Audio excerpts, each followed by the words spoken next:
गांजा विक्रीसाठी फुलेवाडीत आलेल्या रोहित वसमणीला जुना राजवाडा पोलिसांनी अटक केली होती। त्यासोबतच अनिल नंदीवाले यालाही गजाआड केलं।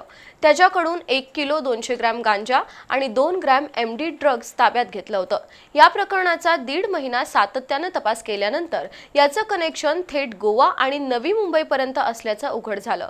नुकतंच पोलिसांनी एडमंड परेरा आणि मनीषा गवई या दोघांना अटक केली।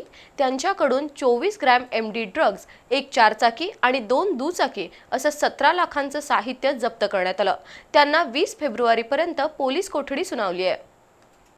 कोल्हापुरात गांजा आणि तत्सम अंमली पदार्थांची विक्री होत असल्यानं तरुण पिढीवर त्याचा विपरीत परिणाम होऊ लागलाय। 1.5 महिन्यांपूर्वी जुना राजवाड्याचे निरीक्षक संजीव झाडे, उपनिरीक्षक संतोष गळवे, सागर डोंगरे, संदीप माने, प्रशांत घोलप यांनी फुलेवाडी इथं अंमली पदार्थ विक्रीसाठी आलेल्या रोहित वसमणी याला अटक केली होती। त्याच्याकडून 2 ग्रॅम एमडी पावडर आणि 1 किलो 200 ग्रॅम गांजा जप्त केला होता। चौकशीनंतर गांजा आणि एमडी ड्रग्ज पुरवणाऱ्या अनिल नंदीवाले याला दोनवडे इथून अटक केली।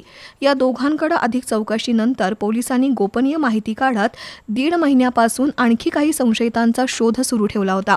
त्यातून गांजा आणि एमडी ड्रग्जचं कनेक्शन गोव्यापर्यंत आणि तिथून नवी मुंबईतल्या तळोजापर्यंत असल्याचं समजलं।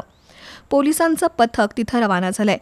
13 फेब्रुवारी 2025ला उपनिरीक्षक संतोष गळवे आणि त्यांच्या पथकानं पनवेल महापालिका हद्दीतील मारवा गृहसंकुलीतून मनीषा गवई, एडमंड परेरा यांना अटक केली आहे। या दोघांचा एमडी पावडर विक्रीचा व्यवसाय होता। त्यांच्याकडून 11 ग्रॅम एमडी पावडर जप्त करण्यात आली आहे।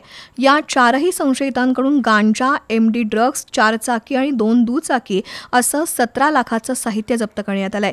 ही कारवाई सतीश बांबरे, अमर पाटील, प्रशांत पांडव, वैभव खोत, निलेश नाझरे, मोहन लगारे, अतुल देसाई यांनी केली।